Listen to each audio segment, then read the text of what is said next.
नमस्कार, स्वागत है आज की वीडियो में। और आज की वीडियो में हम बात करने वाले हैं इस बजाज पल्सर 125 के बारे में। तो इससे पहले मैंने एक वीडियो बनाई थी जिससे मैंने इसके एक्सटीरियर और स्पेसिफिकेशन के बारे में बात की थी, बट उस टाइम मैंने इसकी रिव्यू नहीं दी थी। तो अब इस गाड़ी को मैंने लगभग 800 किलोमीटर चला ली है, तो अब मुझे लग रहा है कि प्रॉपर टाइम है इसकी रिव्यू को देने का। और आज की वीडियो में भी हम शुरू से शुरुआत करेंगे, मतलब हम इसकी एक्सटीरियर देखेंगे, इसकी कौन कौन सा वेरियंट्स आते हैं और इसकी जो भी ड्राइविंग डायनेमिक्स, माइलेज वाइलेज सारी चीज़ों की बात आज की इस वीडियो में हम करेंगे। तो चलिए हम सबसे पहले एक्सटीरियर से शुरुआत कर लेते हैं। तो चलिए हम यहाँ पर सबसे पहले चाबी से शुरुआत कर लेते हैं। तो चाबी जो है वो आपको कुछ ऐसी मिलती है, और इस चाबी में ना ही आपको यहाँ पर बजाज की लोगो मिलेगी, ना ही यहाँ पर आपको पल्सर की जो लोगो है वो मिलेगी। मतलब ये जो चाबी है वो आपको कुछ ज़्यादा ही चीप फीलिंग करवाएगी, बट जो भी है सो यही है। तो अगर मैं यहाँ पर गाड़ी की एक्सटीरियर डिजाइनिंग के बारे में बात करूँ तो यहाँ पर आपको प्रॉपर 150 पल्सर जो आती है, मतलब 150 और 180 वाली जो पल्सर है वही आपको यहाँ पर फील देगी। बस फ़र्क यहाँ पर आपको इंजन का मिलेगा। और अगर मैं इसके वेरिएंट्स के बारे में बात करूँ तो यहाँ पर आपको मेनली 3 वेरिएंट्स मिल जाते हैं। इसमें सबसे पहली जो वेरिएंट आती है वो आती है मतलब विदाउट स्प्लिट सीट वाली, जिसमें आपको ये क्या बोलते हैं, ग्रैब हैंडल जो है वो आपको प्रॉपर राउंड वाली मिलती है। उसके बाद इसमें दूसरी जो वेरिएंट आती है वो आती है ऐसी वाली, मतलब स्प्लिट सीट वाली, जिसमें आपको ये भी सारी चीज़ें मिलेगी, बस यहाँ पर जो डिस्क है वो उसमें नहीं होगा। और तीसरी जो वेरिएंट आती है उसमें आपको यहाँ पर प्रॉपर जो डिस्क सेटअप है वो आपको मिल जाती है। तो यही बस इसमें 3 वेरिएंट्स आते हैं, और जो प्राइसिंग डिटेल्स है वो आपको डिस्क्रिप्शन में मिल जाएगी। तो अब हम बात कर लेते हैं इसके फ्रंट पोर्शन के बारे में। तो फ्रंट पोर्शन से जो गाड़ी है वही आपको 150 और 180 वाली जो पल्सर है सेम लुक आपको यहाँ पर मिलती है। और यहाँ पर जो आपको तीनों लाइट्स जो है वो आपको हेलोजन मिलती है, मतलब कि आपका जो मेन हेडलैम्प है वो भी आपको हेलोजन सेटअप में मिलेगा, और दोनों जो पार्किंग बल्ब्स है वो भी आपको हेलोजन सेटअप में मिलती है। और ये जो आप लेगार्ड देख रहे हो ये मैंने एज एन एक्सेसरी लगवाई थी। अगर मैं यहाँ पर मडगार्ड के बारे में बात करूँ तो मडगार्ड जो है वो आपको ज़्यादा फ्लेक्सिबल मिलता है। और यहाँ पर आ गए तो टायर के भी बारे में बात कर लेते हैं। तो टायर जो है वो आपको 17 इंच की अलॉय व्हील्स मिल जाती है, और यहाँ पर आपको थोड़ी सी स्टिकरिंग मिल जाएगी आपके गाड़ी के कलर के हिसाब से। और यहाँ पर जो रिफ्लेक्टर है वो भी आपको मिल जाती है। और अगर मैं इंडिकेटर्स के बारे में बात करूँ तो यहाँ पर इंडिकेटर्स जो है वो मुझे कुछ ज़्यादा ही यहाँ पर, मतलब इस गाड़ी में हर चीज़ जो है वो ज़्यादा ही फ्लेक्सिबल है। ये भी देखो, ये कुछ ज़्यादा ही मतलब इधर उधर होता है। तो इंडिकेटर जो है वो आपको हेलोजन बल्ब्स वाले मिल जाते हैं, और रिफ्लेक्टर्स में ये हैं। तो अगर हम साइड लुक से बात करें तो गाड़ी जो है वो आपको कुछ ऐसी दिखती है। और जैसे कि मैंने आपको बताया कि 125 सीसी में ये जो गाड़ी है वो मुझे सबसे ज़्यादा स्टाइलिश लगती है।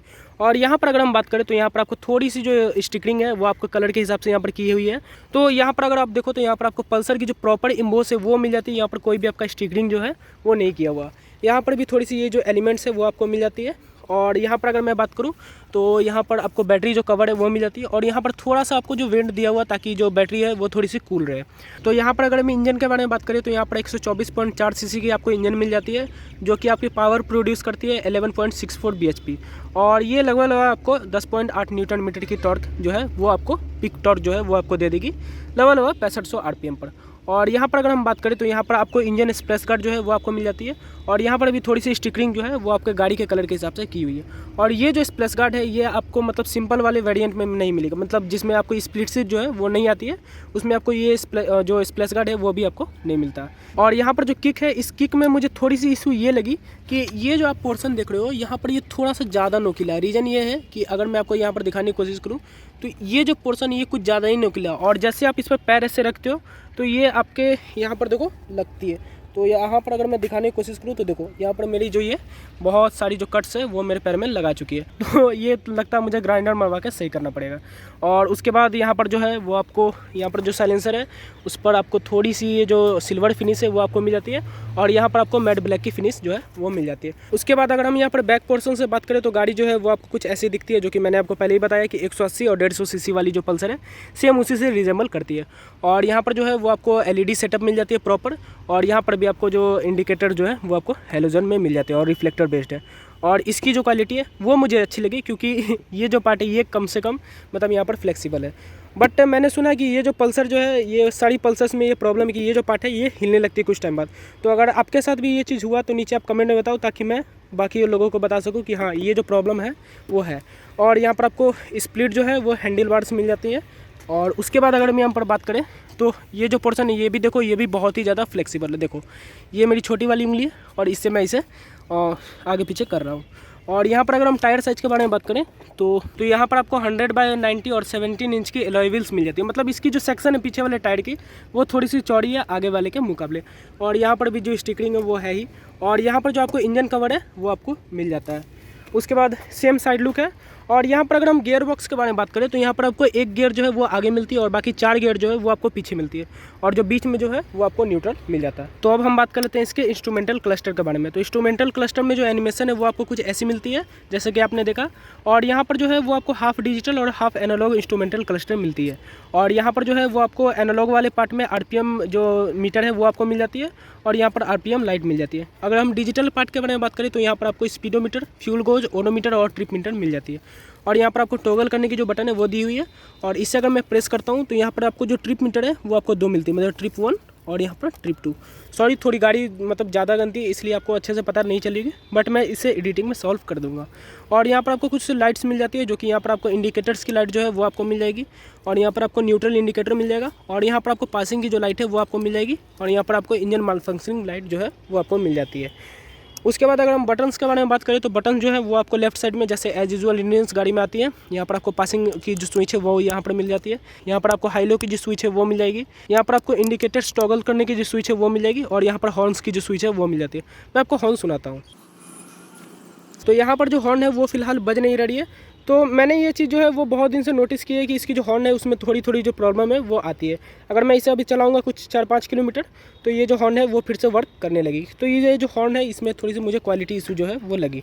यहाँ पर आपको इंजन किल स्विच जो है वो आपको मिल जाती है, और यहाँ पर आपको पावर स्विच जो है मतलब पावर स्टार्टर की जो स्विच है वो आपको मिल जाती है।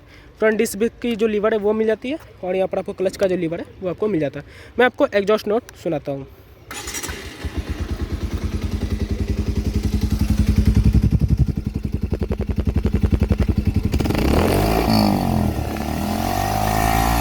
तो चलिए अब हम बात कर लेते हैं इसके ड्राइविंग डायनेमिक्स के बारे में, कि आखिर ये जो बाइक है वो चलने में कैसी है, माइलेज कैसी देती है, गियर बॉक्स, सारी चीज़ों के बारे में हम बात करते हैं। तो सबसे पहले मैं यहाँ पर एक रुका हुआ हूँ, तो यार 0 to 60 कर लेते हैं, क्योंकि मोस्टली लोग शहर में 60 to 65 की स्पीड पर चलाते हैं। तो जो टाइमिंग है वो आपको यहाँ पर शो हो जाएगी। तो मैं यहाँ पर पहले रोड पर ले आता हूँ। हाँ, तो 1 2 3।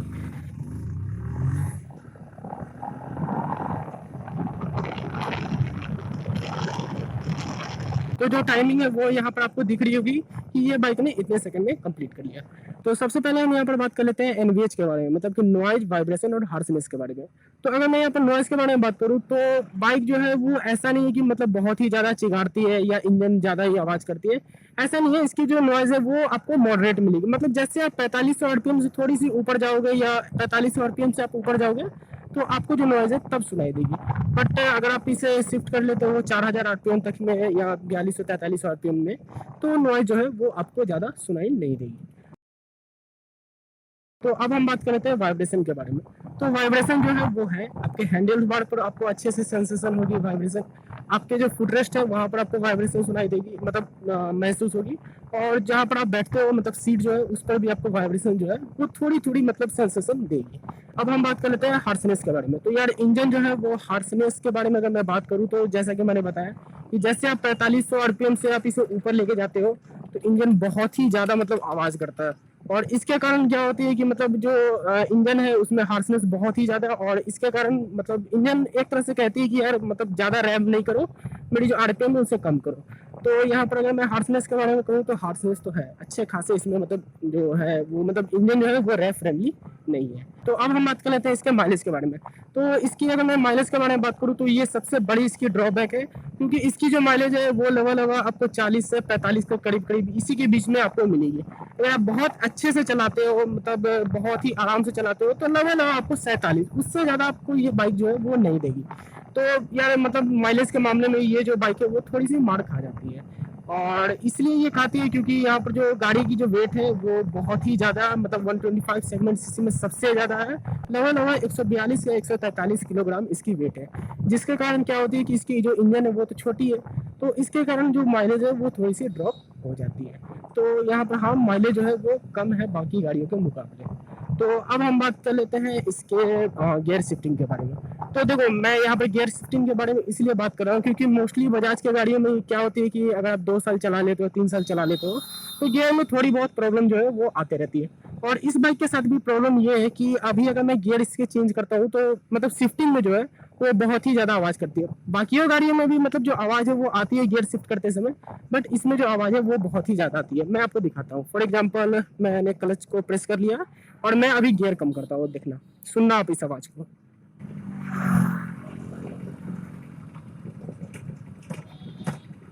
देखो ये जो साउंड है, ये साउंड बहुत ही ज्यादा इरिटेटिंग है, और पता नहीं यार बजाज क्यों नहीं इसे सही कर पाती है, क्योंकि मेरे एनएस के टाइम से ये जो प्रॉब्लम है वो है, मतलब बहुत ही पुराना ये प्रॉब्लम है सारे मतलब पल्सर्स में।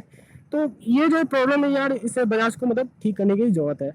तो यहाँ पर जो गियर बॉक्स है वो मुझे लगती है कि मे भी हो सकती है 2 साल या 3 साल में थोड़ी सी मतलब प्रॉब्लम आपको ज्यादा दे दे दूसरे गाड़ियों के मुकाबले। तो अब हम बात कर लेते हैं सस्पेंशन सेटअप के बारे में। तो यार इस गाड़ी की जो सस्पेंशन सेटअप है वो 125 सेगमेंट सीसी में मुझे सबसे अच्छी लगी। ऐसा मैं इसलिए कह रहा हूँ क्योंकि ये जो बाइक है वो मतलब गड्ढों पर आपको बम्प नहीं करवाती है, ये जो गड्ढों को है वो सोख लेती है। तो इसके कारण क्या होता है, आपको जो झटके हैं वो बहुत ही कम लगती है। मैं आपको डेमो दिखाता हूँ। थोड़ी सी वहाँ पर जो रोड है वो खराब है, तो आप देखना।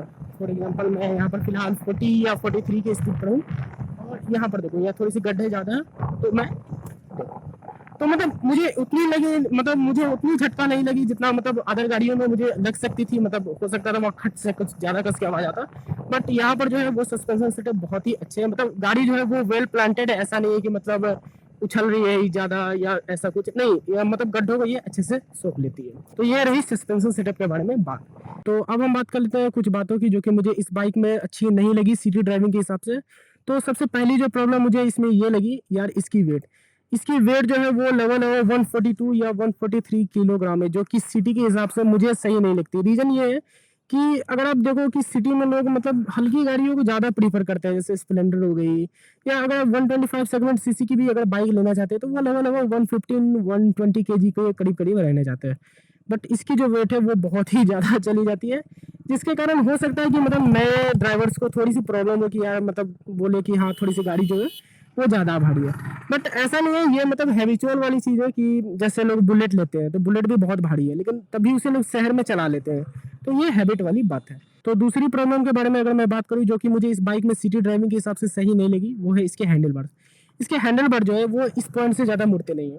अब इसके कारण क्या होता है कि अगर आपको कहीं यू टर्न लेना हो तो हो सकता है कि क्राउडेड एरिया में अगर आप यू टर्न ले रहे हो तो वहाँ पर आपको 2 या 3 बार आगे पीछे करना पड़े, तब आप इससे यू टर्न ले पाओगे। वहीं अगर ग्लैमर है या कोई सुपर स्प्लेंडर या साइन की अगर होंडा साइन है तो वहाँ पर आप एक बार में उससे टर्न ले लोगे, बट इससे आपको 2 या 3 बार आगे पीछे करके टर्न लेना पड़ेगा।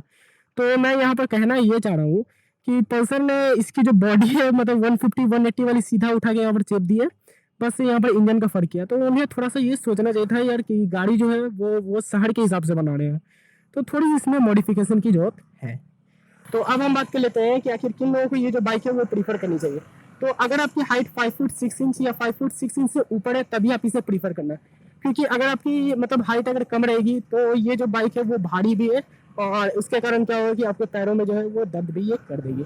मतलब कि सिटी में अगर आप इसे चलाने जाओगे तो हो सकता है आपको थोड़ी सी प्रॉब्लम ज़्यादा हो 5 फुट 6 इंच या 5 फुट 6 इंच के ऊपर वाले आदमी के मुकाबले।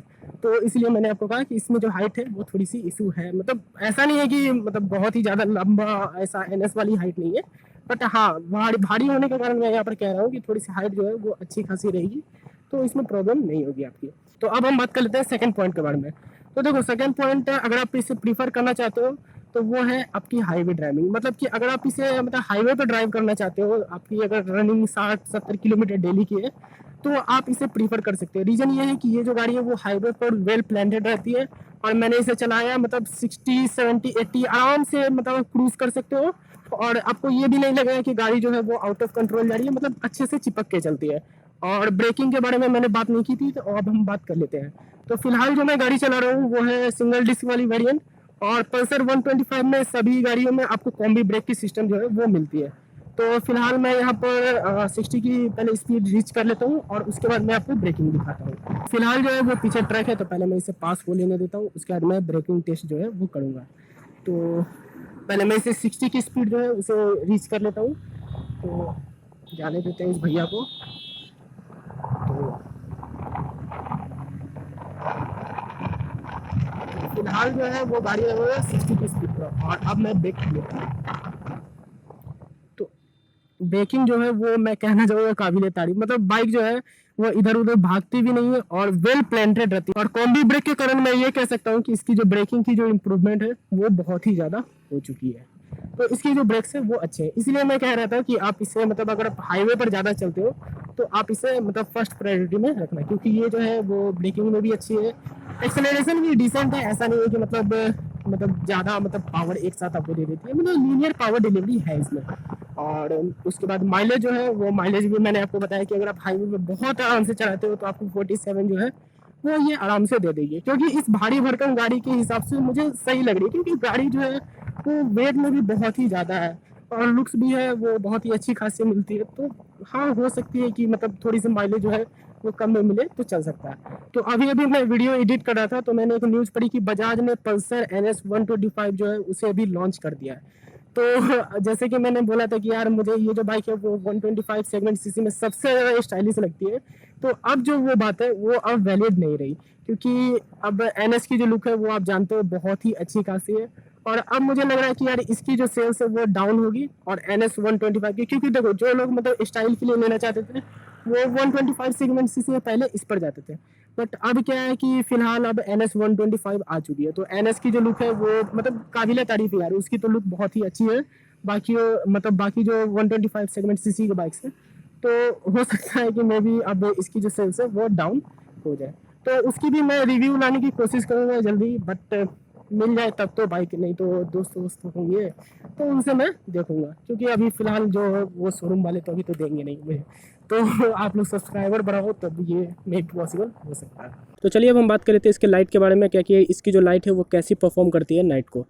तो देखो इसमें हेलोजन बल्ब्स आते हैं और मैं सबसे पहले आपको लो और हाई बीम दिखा देता हूँ। तो फिलहाल मैं ऐसे रोड पर हूँ जहाँ पर मतलब स्ट्रीट लाइट है और ये मेन रोड है, तो यहाँ पर देखो फिलहाल मैं लो बीम पर हूँ और हाई बीम देखो आप कुछ ऐसी है। तो ड्राइव करते करते बात करते हैं तब आपको अच्छे से समझ में आएगी। तो मैं चलता हूँ। हाँ, तो सबसे पहले हम बात कर लेते हैं कि आखिर इसकी जो लाइट है वो कितनी ब्राइट है। तो देखो ब्राइटनेस के मामले में आप बजाज की कोई भी गाड़ी ले लो आपको कभी भी ये प्रॉब्लम नहीं आएगी।